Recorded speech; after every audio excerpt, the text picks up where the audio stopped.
আসসালামাইকুম ভিউয়ার্স, আমি শাহানা লন্ডন থেকে। আজ আপনাদের দেখাবো প্লেন রাইস কিভাবে রান্না করতে হয়। আসলে এটা খুবই হাস্যকর যে প্লেন রাইস রান্নাটাও আমি আপনাদের দেখাচ্ছি। যদি কেউ রান্না করেন রাইস কুকারে তাহলে অবশ্যই এই নিয়মটা ফলো করবেন।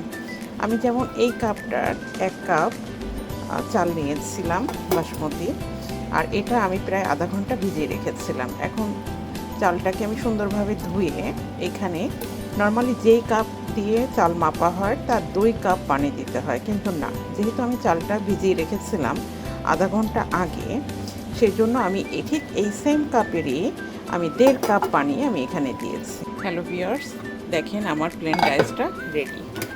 কতটা জোড়া জোড়া ভাত হয়েছে আপনারা দেখলে বুঝতে পারবেন এবং পারফেক্টভাবে কুক হয়েছে।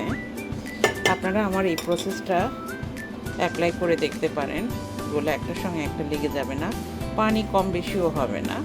আমার জন্য দোয়া করবেন। আল্লাহ হাফেজ।